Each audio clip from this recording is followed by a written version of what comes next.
so much for coming to the final Idea Slam webinar of this season. Tonight we're talking about a really important topic, some quick and easy fundraising ideas that will help fill any gaps if you're not quite at your goal yet. So if you still have fundraising to do and you're right at time, this webinar is for you.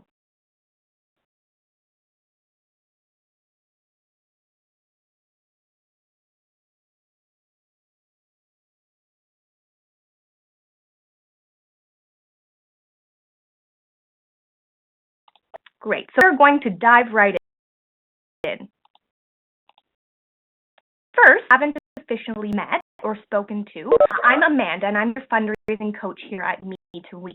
It's really nice to have you tonight at this webinar, and it's really nice and exciting that you're going to be traveling with me on an epic trip this summer.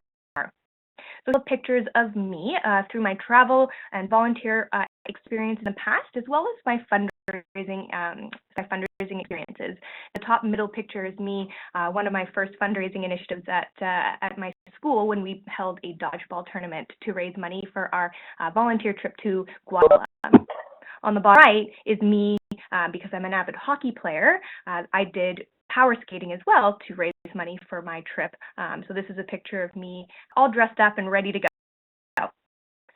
Pictures of me are all my travels through Guatemala, through Kenya, through India, through Indonesia. I love to travel, and volunteer travel is just the most important thing to me. I'm really excited that you're all joining us, and I really hope that you'll be able to share this passion for volunteer travel with me.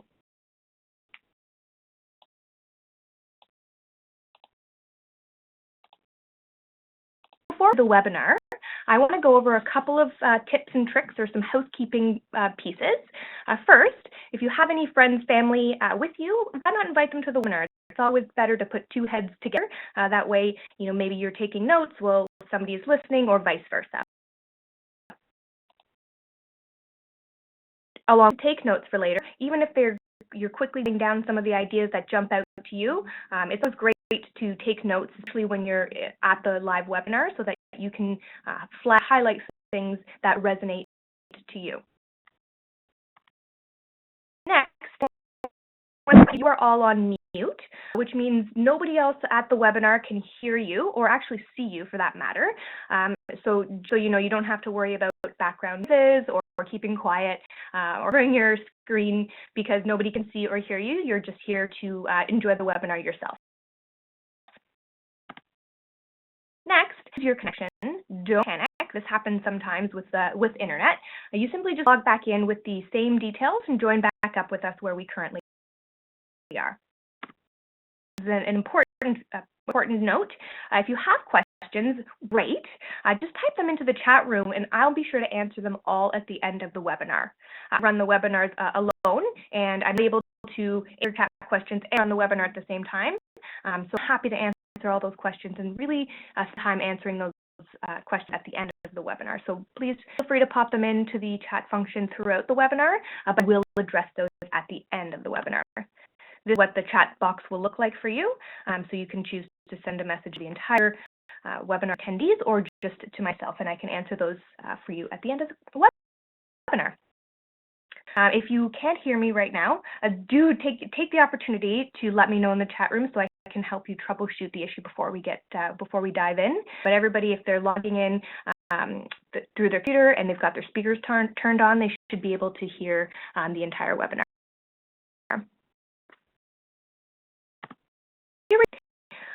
To touch on the goal and agenda for today's webinar, we are going to review the famous 5 fundraising bucket strategy.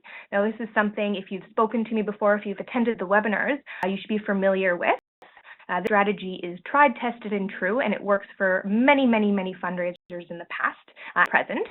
So this is the strategy that I always suggest that fundraisers use. So of this webinar is going to actually be rapid fire fundraising ideas. Now, this is what everybody wants. everybody needs some extra ideas to add to their fundraising plan. So in going over some extra fundraising ideas, we are going to focus on spring-themed fundraisers because it's the time of year that we're currently in, and I always recommend that fundraisers focus on festive fundraisers. So whether it's the holidays or Christmas or Mother's Day or Easter, focusing on a fundraiser that fits that time of year is always the most beneficial.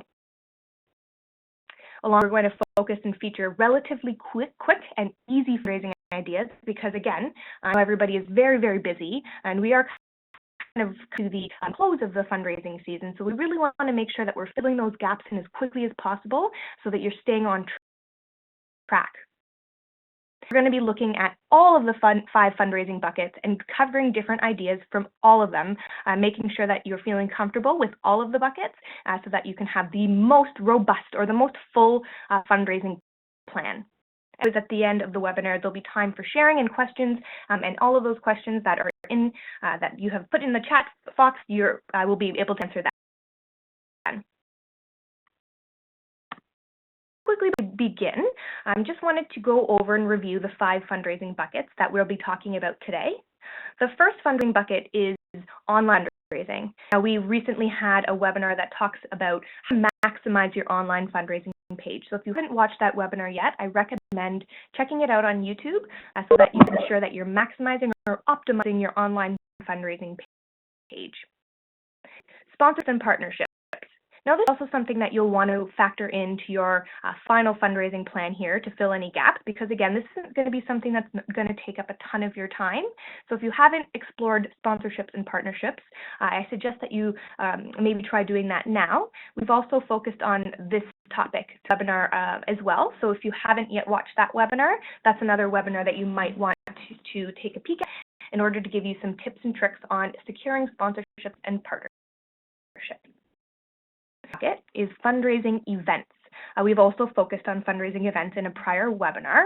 Now, a lot of these events do take a lot of time and energy to plan, but we will be going over a couple of fundraising events that aren't going to really take up too much energy. And again, all of the fundraising events, you have to make sure that you're spending enough time planning them appropriately. But the events that we're going to go over today are ones that you may be able to pull off in the next couple of weeks or months. Selling an item for a profit. We'll be going over some really exciting spring ideas that you can use to really engage people at this time of year to purchase some for maybe Mother's Day or Easter or something spring and festive. Bucket is our fundraising activities, and these are going to be a real big focus for today's webinar because they aren't going to require tons of planning. And so these are things like odd jobs. Now we're going to go over some examples of those in this webinar as well.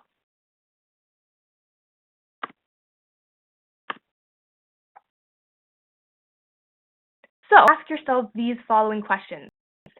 Do you use fundraising gaps to fill? Fundraising ideas. Maybe you're scraping the bottom of the barrel. You can't quite think of what to fit into your fundraising plan next. Or quick fundraising ideas that will fit into your busy schedule. Because a lot of you are very busy with school, with extracurricular activities. You're probably all volunteering because that's the type of amazing young people that you are. So I'm sure you're very busy. I wanted to find and present fundraising ideas that will fit into your busy schedule. So yes to any of these questions, then I'm really glad you're here because we will be addressing these questions with some fundraising ideas you're sure to really jump on. I thought I'd talk about Me Too We Rafikis first because this is a really exciting opportunity that a lot of fundraisers find really successful. We had fundraising Rafikis that had a discounted price built right to them. So you buy each of these Rafiki chains for $5 each, and then you for 10, and the fit of $5 goes back to your trip. Way to represent Me Too We and represent your trip, and maybe if you're going to Kenya, what you'll be actually doing and seeing on the ground in Kenya, because each of these Rafikis is handmade by a mama in Kenya, so handmade with true love. So every time someone purchases one of these Rafikis, they're also supporting your trip, but they're supporting a Me2We village in Kenya, and they can flip this package over, and there's a track your impact number, and they can actually follow the donation that they've made to your trip to a particular pillar in Kenya, or sorry, in one of our We villages. Raising Rafiki so much, and so do we all here at Me2We. I wanted to share a video with you about some of our biggest fundraising fans, and to give you a little bit of a pep talk and share with you how fundraising Rafikis can really help your fundraising plan, and really in general how much fundraising is really going to make this trip really impactful for you, but you're going to know where every penny went. So this is a really big part of your trip, and it's really going to make it that much more meaningful. So I'll with you.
Only Roxanne, who is the CEO of Me2We, talking about how passionate she is about fundraising and how this experience is truly going to make this experience so much more worthwhile for you.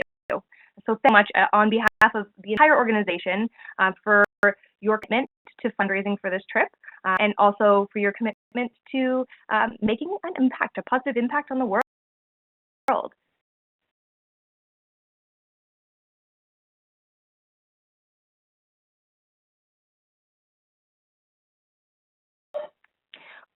So, like I said, we're going to be talking today about the 5 fundraising buckets and how to make sure that you're using all 5 in the final stretch of your fundraising plans.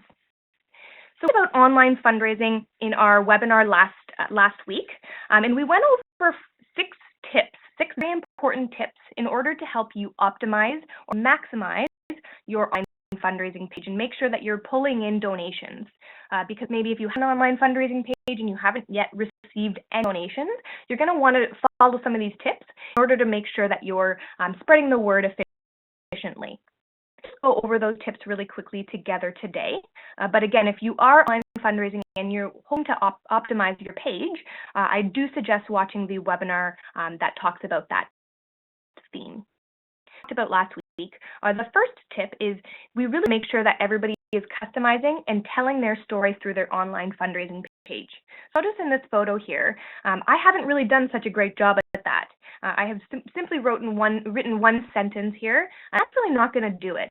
That's not going to engage the visitors to this page or engage my donors. So you're really going to expand in this section, talk more about you, talk about what makes you passionate, why you want to go on this trip, what you hope to accomplish, why this is so important to you. These are really important tips in order to customize your page. You're really going to want to dig deep, really tell that story. Storytelling is one of the most important parts of fundraising. Through my experience as a fundraiser, storytelling is the one way that I find that I can be the most successful in any way, shape, or form. Any of these fundraising ideas that we talk about today, you're going to want to find a way that you can tell your story through them.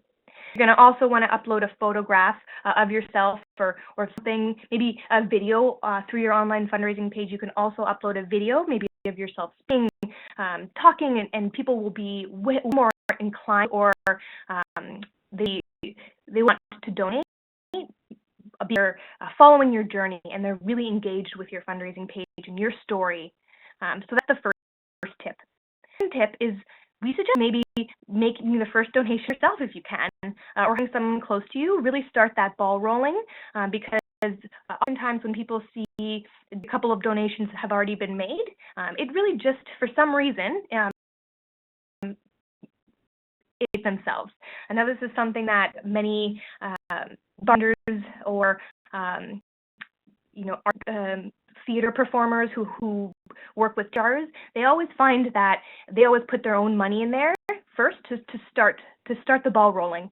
It's a strange thing, but people find that they'll be more inclined to donate or inspired to donate when they see more money in the jar. It's interesting. I find that studies have shown that it helps optimize an online fundraising page. This is promote. Now, find ways that you can expand the reach of your page, whether it's social media, whether it's through e-blasts through your page.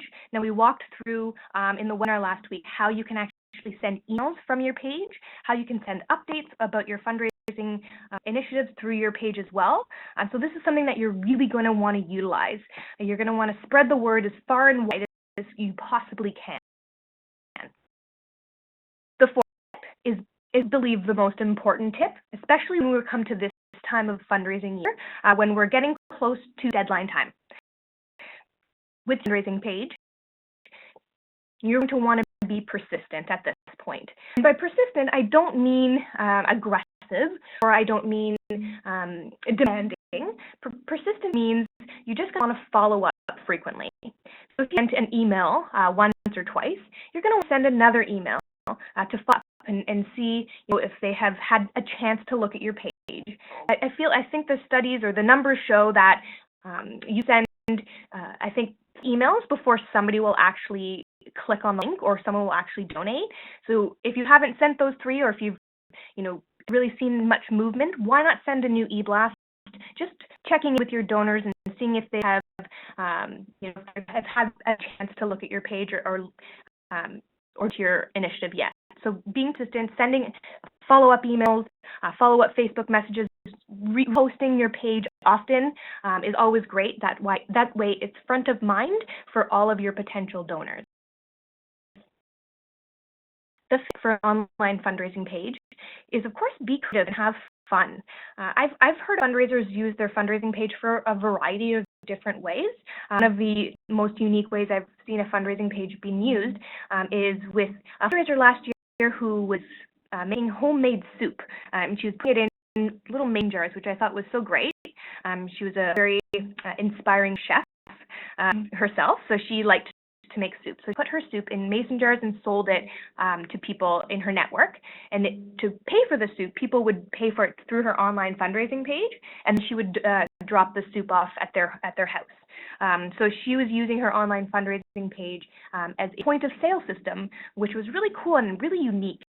So it's another way that you can be create with your fundraising page. You can even, I've seen fundraisers advertise, for any donation over $100, maybe you get a gift. Maybe you buy some Rafikis, and you can give out a Rafiki for every donation over $100. That would be a really lovely, gesture.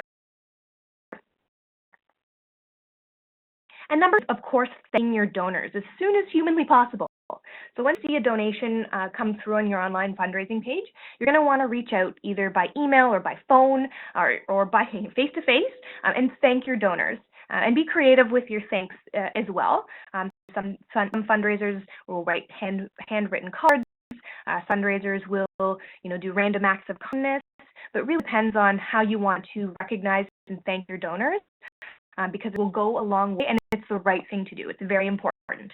So those are the 6 tips that we talked about in the online fundraising webinar. And if you want to know a little bit more about those tips or hear us go into depth on those tips, please take a gander at that fundraising webinar that's recorded on YouTube that you can watch when you have some time.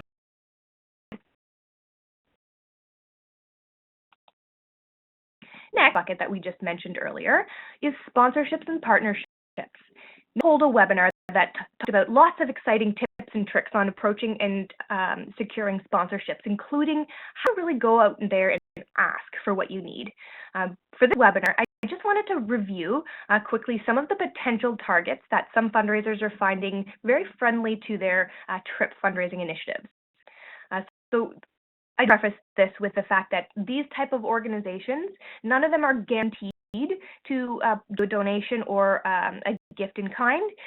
They will all be owned by different individuals. They'll be franchised by different owners. So there is no guarantee, but these types of organizations are typically, good places to start. Associations like the Rotary Club or Lions Club will exist in all different communities across Canada. So whether your neighborhood is in Ontario, in Toronto, Toronto actually has, I think, 4 or 5 Rotary Clubs in different neighborhoods, or if you're in Saskatoon, Saskatchewan, or if you're in Nova Scotia, each community or each neighborhood will have its own Rotary Club to service the community members within it. The mandate of these community associations is really to engage the community and help people do good within their own home and abroad as well. So approaching community associations for sponsorships, you're really going to want to pitch your trip as leadership building opportunity where you're going to travel abroad on this trip to Kenya or India or Nicaragua or Ecuador, and you're going to learn and you're going to make an action plan when you're there, and you're going to come back and you're going to invest that action plan back into your community to make an impact on them there. So these are great buzzwords that these type of community associations really want to hear. Another potential target would be local businesses. Think local.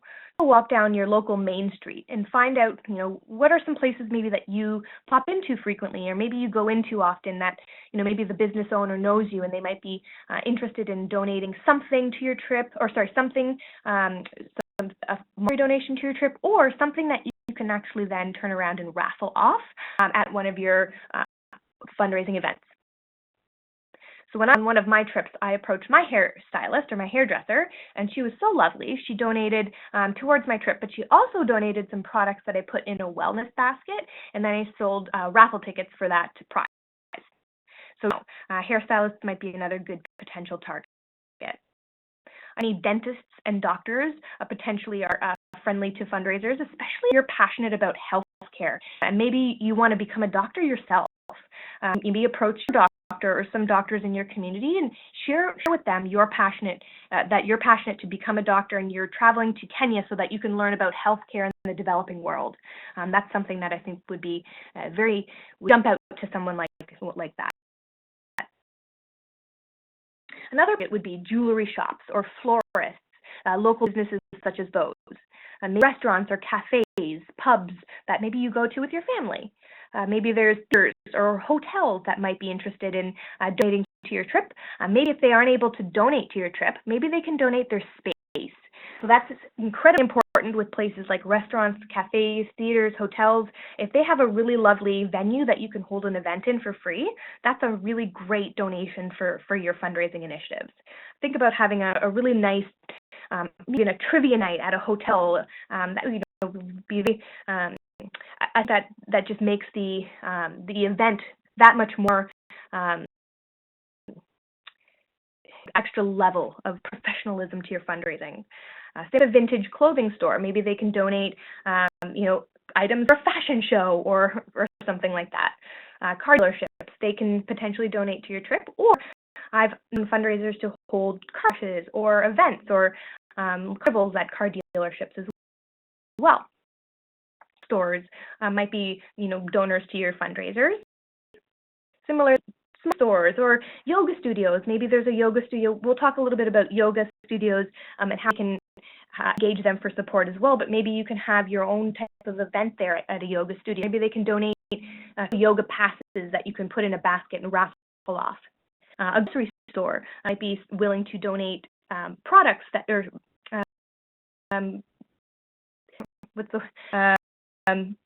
be able to donate the ingredients.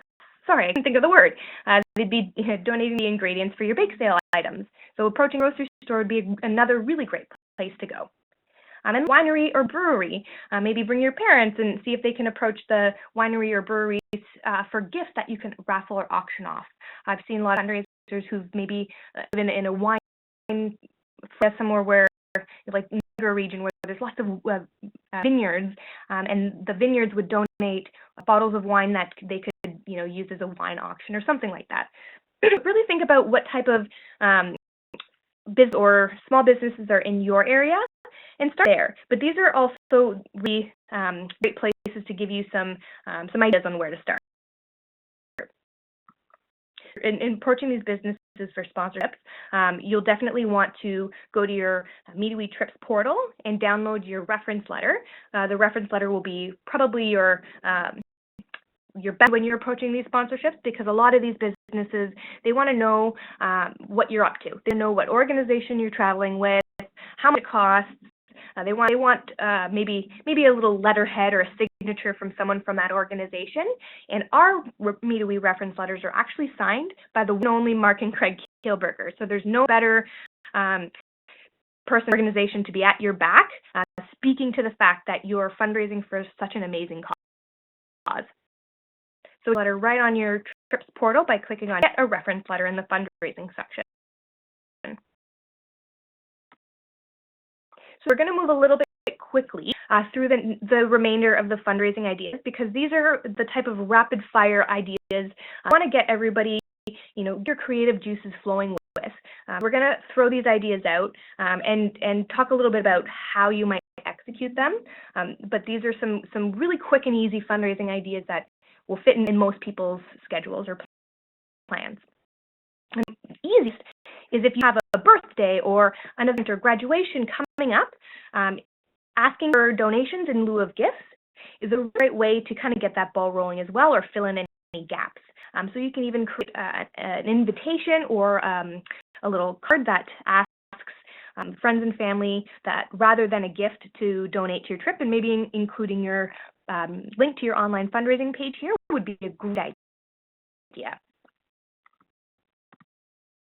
Earlier, one of my first fundraising initiatives was a dodgeball tournament, and this is actually the poster that I made at this, when I was at school for that dodgeball tournament. I still have it. So we rented a bunch of these off and pasted them all over campus, as well as at different places in the community. So community tours, we put them at cafes all across the town. There are so many different sports that you can feature. It really depends on what people around you are keen to do. So we did dodgeball. We had a trampoline park that was quite close to our school. So we actually had a dodgeball tournament at a trampoline park. So it was actually trampoline dodgeball, which was the funnest thing ever.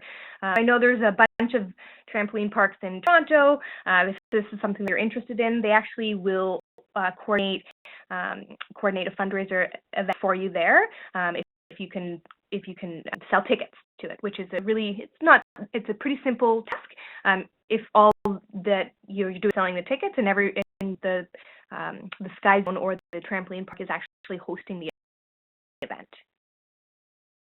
So another hockey, basketball, free throw tournament. It's a little bit easier than basketball. Volleyball would be great, especially if you've got access to a gym tournament. Even indoor soccer is another really great one. Golf or mini putt. Mini putt might be a little bit easier to run, especially since there's way many putt facilities. And if you're, if it's a little bit chilly still where you are, indoor mini putt might be the way to go. Event or even a ping pong tournament, that might be so much fun. Tennis tournament. Even having a public skating. This isn't necessarily a tournament, but if you've got an arena or some ice that you could actually secure, maybe they can donate an hour worth of ice time and you could do public skating. Another great way to use sports as a fundraiser. Public skating would be a really great option because I love skating and I love hockey. And the things that I did for one of my fundraisers for my trip was I did power skating, like I mentioned earlier. I went to the convener of the league and I pushed them, and they set me up with novice teams that were looking for some extra ice, some extra skate lessons. So I helped do my fundraising by doing something I loved, which is another great way to make sure that you're having fun with your fundraising and doing that you really already enjoy. And that might be something that you could fit into schedule because it's not going to take a ton of time, is a film or documentary screening. Now, I've seen some fundraisers really take this to the next level by really using their trip as a theme for that film or documentary screening. For example, if you're in India and maybe you're passionate about women's empowerment, you want to show a documentary from that part of the world that focuses on the struggle or the obstacles that women face in India in terms of their voice. So you want to feature a film or documentary from a region that you're traveling. So maybe you're going to Ecuador. Maybe you're passionate about the environment. So maybe you show a documentary about the Galapagos Islands and how the Amazon rainforest is slowly dwindling away, and you really want to kind of spark some concern for that. The whole event could be themed after your trip as well. So again, if you're going to India, maybe you have a station where someone's doing henna, and you've got a stand where people are selling samosas, and maybe decorate it, and you play some Bollywood music or something like that. So you can make the theme where you're actually going. Same with if you're going to Kenya, maybe you have a stand with rafikis and some shit on the table, and you show a documentary from that part of the world. So a film or documentary screening is one of the best ideas. If you are coming out of time with fundraising, because it's not have to plan a whole meal, or you don't have to plan a ton of things. It's you just want to make sure that you have a venue that you can show the video. Maybe you have an inspirational speaker or something like that. Might be really exciting. And invite as many people as you can. Charge for tickets at the door, or even in advance. I'm always a fan of selling tickets in advance, because then you can guarantee that you've got money in your hand in case better people don't show up. That would be not ideal. So you want to sell tickets maybe in advance and collect money at the door. Again, having a theme to your event is always going to hit it out of the park, and it's going to make it get that next level.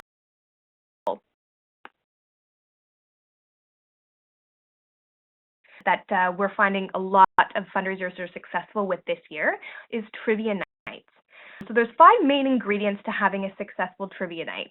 And I've done a lot of research on trivia nights online. There's tons and tons of information.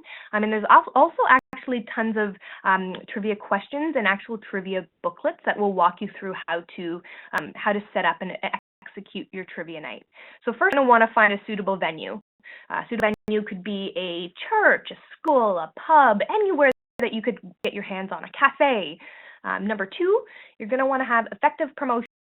So at the online fundraising page, you're going to want to spread the word wherever you can. Print flyers and posters and post them up everywhere, all over the neighborhood, at school, at daycares, community centers. So you want to find parents maybe who want to attend. The local hockey arena, so people coming in and out of their games can see the flyer. So promo is key. main ingredient is an entertaining host. So you're going to want to either yourself or somebody MC the event, maybe make some jokes and maybe keep everybody on track, but you're going to want to definitely have an entertaining host. Very important to have great trivia questions and an event plan.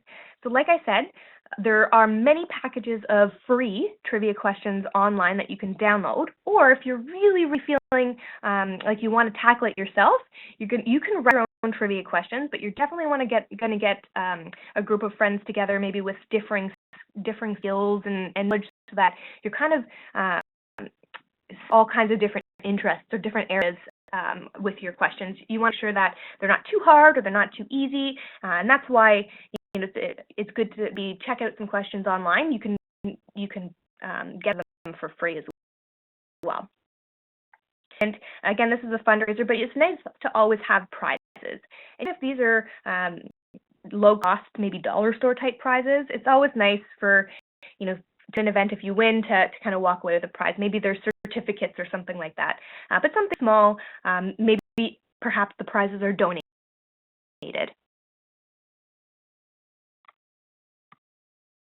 A car wash. Now, this is also quite a simple fundraiser if you can find a space to have it. A lot of dealerships are great to have it because they might have water hookups. Maybe if you aren't able to have it, around your home, having it at a church or a space that you can type of place so you can maybe have access to fill your buckets or water is a great place to have a car wash. Advertising your car wash is important, maybe with handmade signs, maybe with flyers, but also make sure that you're writing on those signs or those flyers that this is a car wash fundraiser. Not making money to put in your pocket. This money is going to an amazing cause, so we want to make sure people know that right off the bat. You can your online fundraising page printed on small little handmade business cards. People maybe who don't have cash can just pay online, maybe on their phone while you're scrubbing their cars. Definitely you want to work on a flyer, something like the one that you see on the screen. Consider having a rain date as well. This particular event was charging $10 a car and $15 per van. And these are all you can around with the prices depending on what people think people would be interested in supporting. Another fundraising event that actually I've noticed a couple of fundraisers are currently actually doing is an ice cream social or an ice cream Sunday social. And this is really fun and relatively inexpensive as well. Last week was Appreciation Day, so I had an ice cream Sunday social right in the office, and it was really amazing, and it was a lot of fun. It went off without a hitch. So what you need for an ice cream social is simply a table or stand or a booth, some ice cream cones, maybe recycled paper or plastic, bowls and spoons if people want them in cups, some ice cream, obviously. You stick maybe with the basics or a couple of fancy flavors, but make sure you have enough of the basics. Also, some fundraisers have found soft machines to rent for relatively low cost or actually even free. Maybe there's a convenience store or a store that's in your neighborhood that might let you rent or borrow one. Definitely need napkins, fun toppings like mini chocolate chips, syrup, sprinkled gummy bears, bananas, all that fun stuff, and then chocolate syrup. Obviously, I wrote ice because it's very important. Lastly, very important, volunteers to help. You can't run a fundraiser like this by yourself, so you're definitely going to want to have people helping you scoop that ice cream and make sure that everything is running smoothly. Also, make sure that you advertise. I think it's going to be the theme for all of our fundraisers tonight, is advertising and get the word out and being persistent.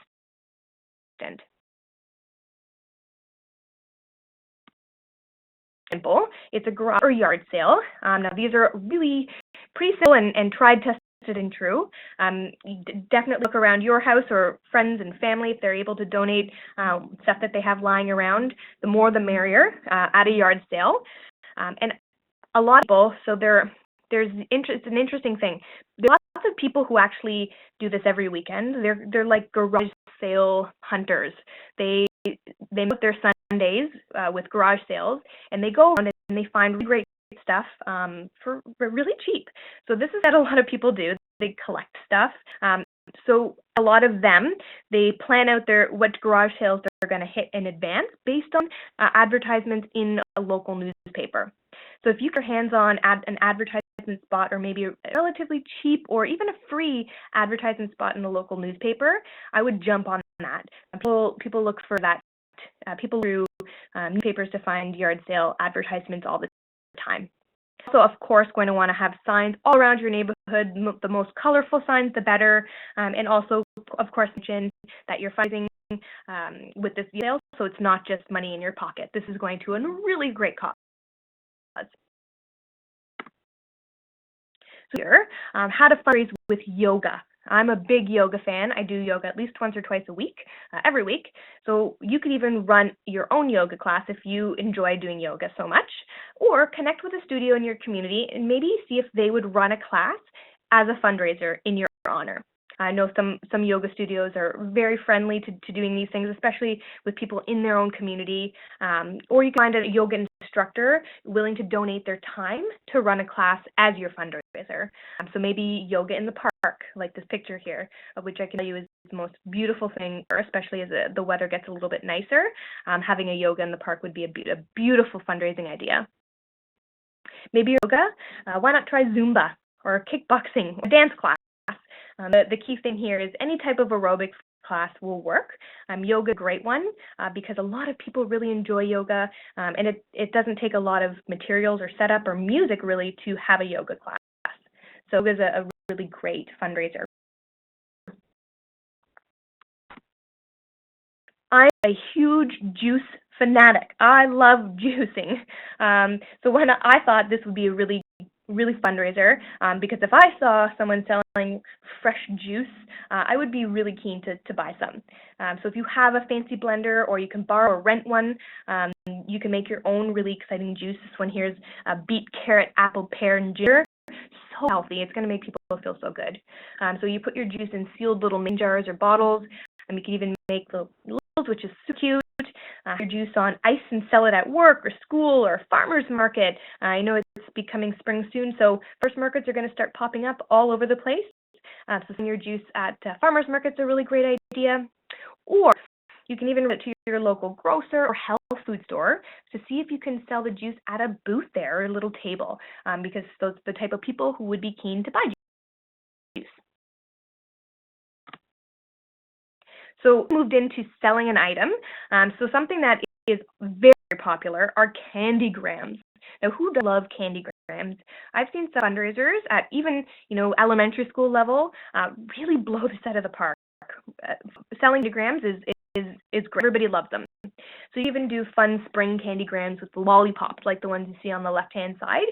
Set up a table at school and sell them. People can customize little friendly messages on those CANDYGRAMS, and then you have those get delivered to the recipients, during day or something like that. So it's really cute. People get these lovely surprises with these positive messages, and it's just a warm, fuzzy feeling all around. And you're making profit while you're doing it. So it's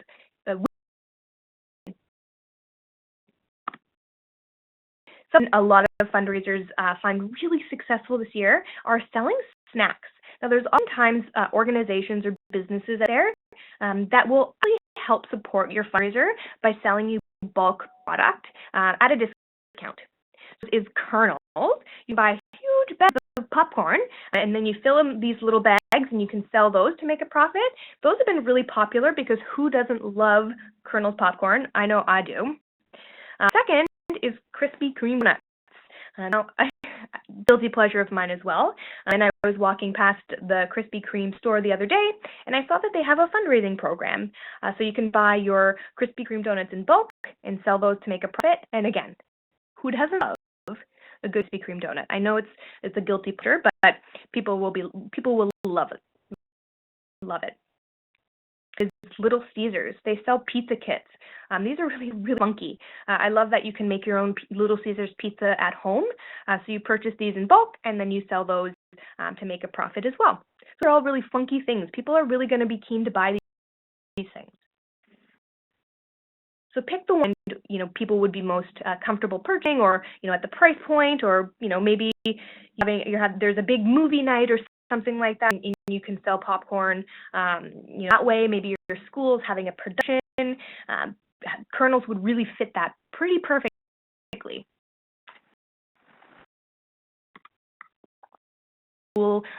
Fundraiser for this time of year are seed and flower bulb sales.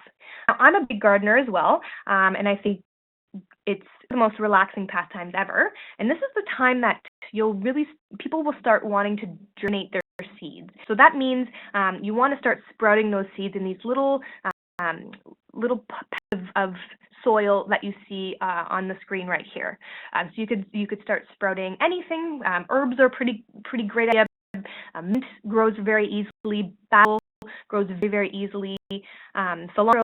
So things that people can maybe plant in their kitchen, use in their everyday cooking, but you can start some of these seeds sprouted indoors now, and then you sprout them and then you sell them in maybe little clay jars like you see on the right, closer to the summer. So people can buy that. Maybe they replant it in their own garden, or they just keep it as a kitchen garden. So they've got all of these really great fresh herbs that they can cook with all the time. So people this type of stuff, especially if you did a good job with like the cute little clay pots, and maybe you paint them, like write a wee on them or something like that. That would be a really lovely idea.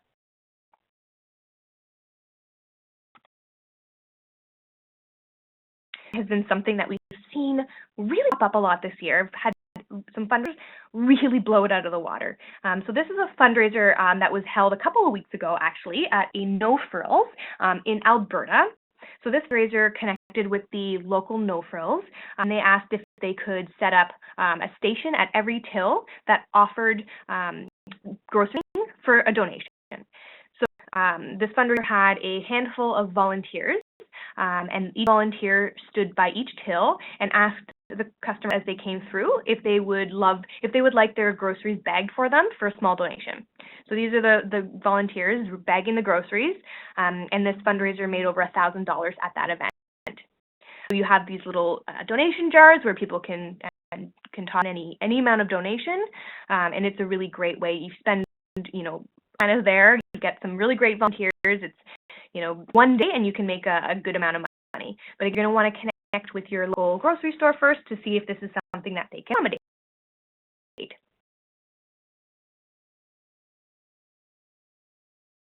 Next, spring cleaning and odd jobs. Now this sounds like so much fun to you, doesn't it? So these are some things that you can do with yourself to make some extra money towards your trip.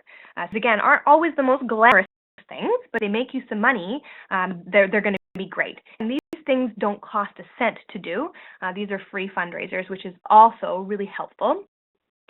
Things that I did as well for one of my fundraising opportunities is I was hooked up with a small business.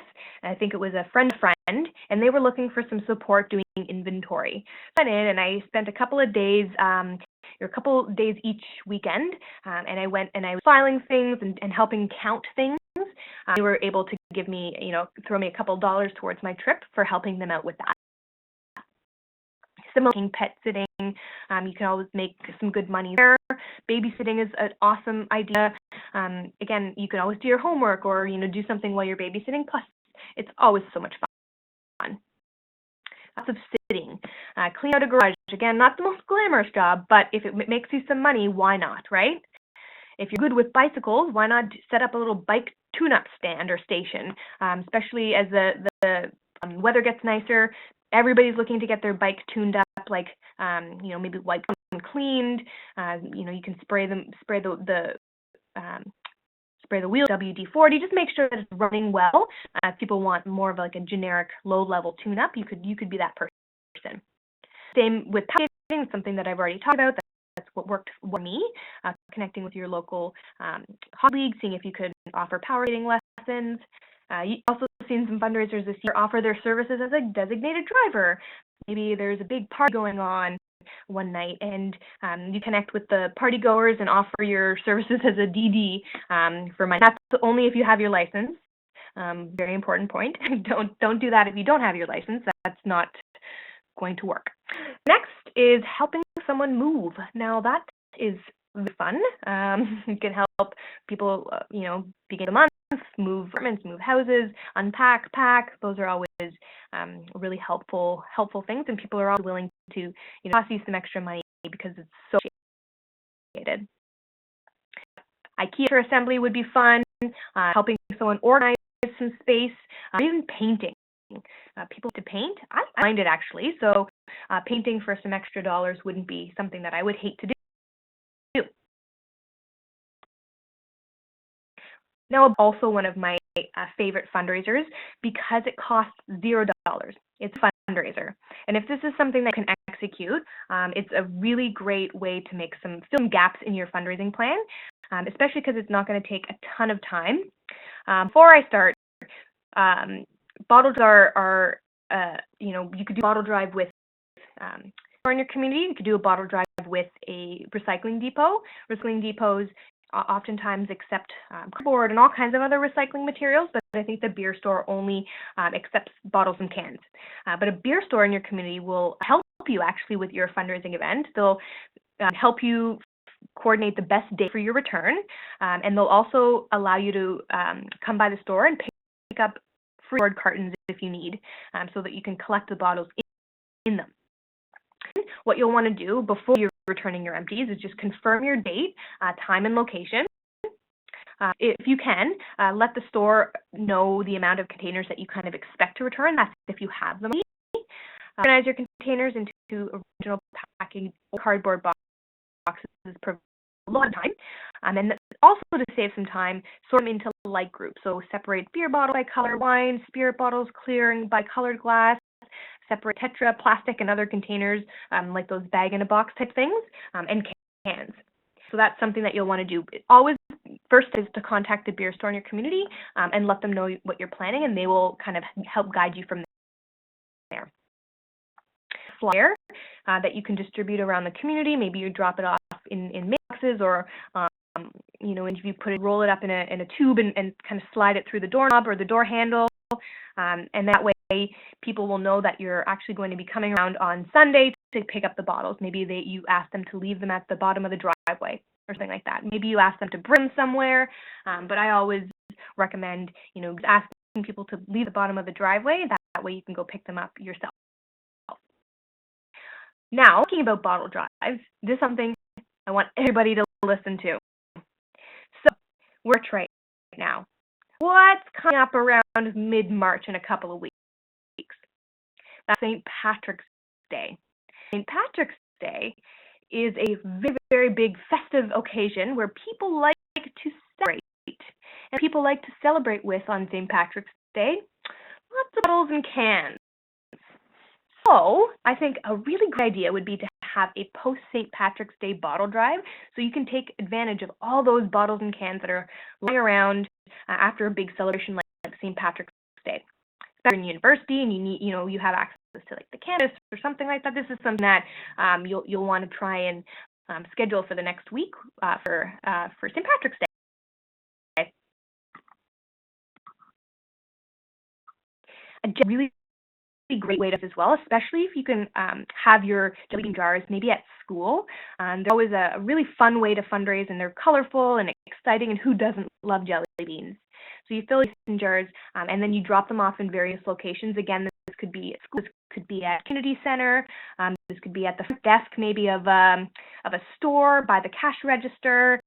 You have a separate jar for the donations, so $1 per guest, where people put in loonie, and the slips of paper for each guest. So you're going to want to collect those as well as the contact information if you're not aware of who the winner is. So you can let them know. The winner gets the beans, you get the money. So if you're at school, maybe you have 200 students at school, maybe more. If everybody guessed, that's $200 right towards your fundraising initiative, and it doesn't cost a ton of money to get a whole bunch of jelly beans at the milk barn and throw it into a mason jar. You can try at school is a PJ day or dress down day if your school administration is supportive. So to want to connect with your school administration to see if they would be supportive of this or if they would allow it. So your mates would pay, say, $2 to $5 to wear the pajamas to school in a day. You'd have a contest, maybe the ugliest or weirdest pajamas, and a small prize for that. Or maybe your school has a uniform, so you can check with the administration to see if you can have a dress down day. Now I went to a school with a uniform, and we loved our dress down days. They were the best days of the year. We loved them so much, and everybody in the entire school would be willing to pay at least $5 to wear their street clothes on any given day. So dress down day would be great, PJ day would be great, and how much fun would that be?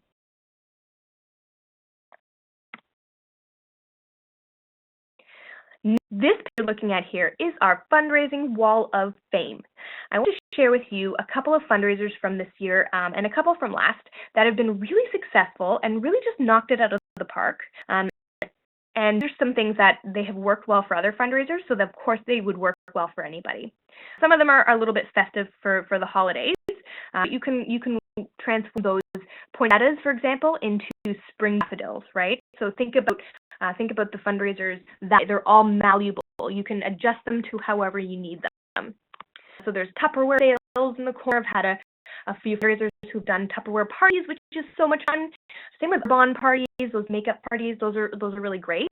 Fundraisers selling handmade jewelry or keychains.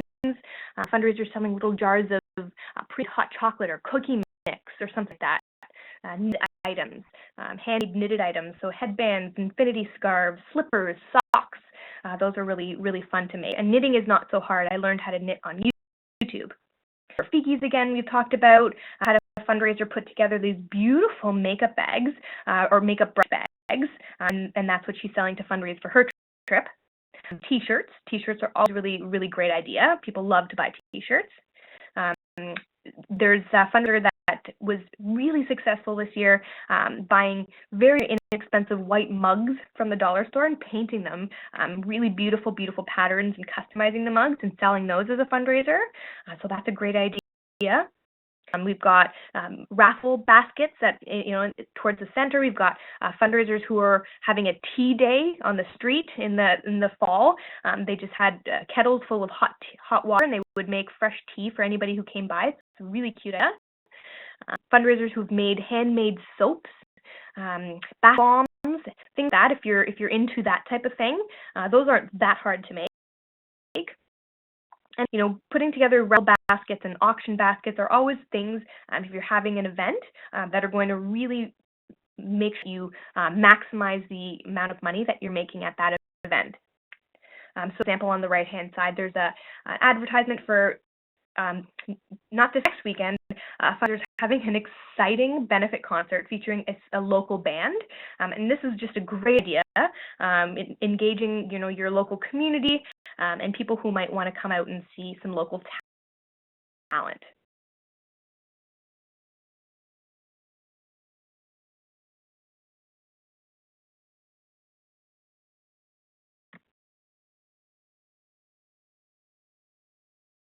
Great. I just want one more time to go over the 5 fundraising buckets. Just make sure that everybody is clear on some of the things that they should be doing.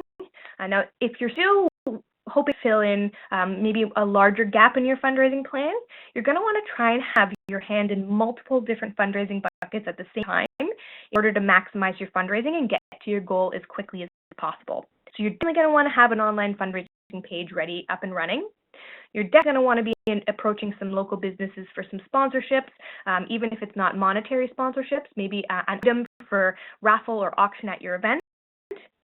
You plan one small, low fundraising event at this point in time, maybe a documentary screening. I think having a huge event where you're selling tons of tickets or have a lot of big gala or a dance, those things they take a lot of time and they have a lot of moving parts.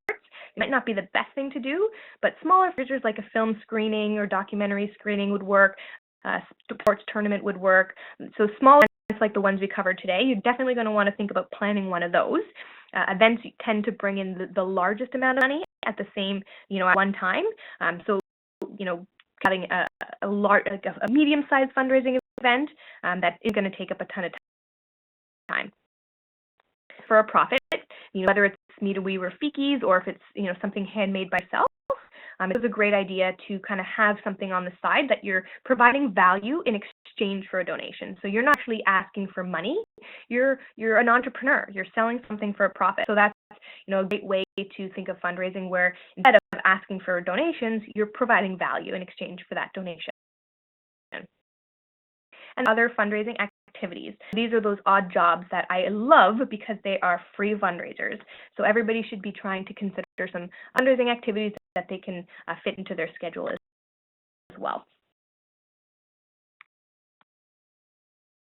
So what not finished fundraising yet?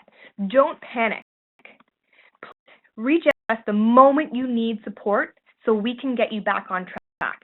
That's what we're here for. We've got a huge fundraising experts right in the office here. We are all ready and waiting to help you. The thing that we want is for you to stress out or struggle towards the end of your fundraising initiatives.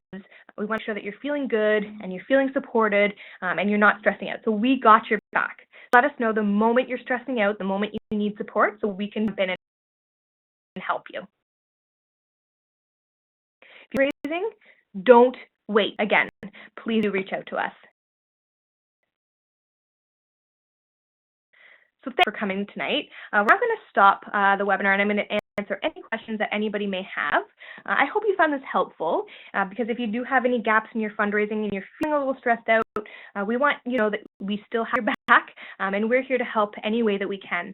So please don't hesitate to email me if you want to sit on your question for a little while. You want to email me or give us a call. We love to chat. Please don't hesitate to do that. We do sincerely love to chat, and we're 100% here. We've got your back. So I'm going to stop my chatting and answer all the questions in the chat box if you have any. If you want to wait, feel free to email me or give me a call. I'm always willing to help any way that I can. So thanks again for coming and spending your Tuesday with me. Really appreciate it, and happy fundraising.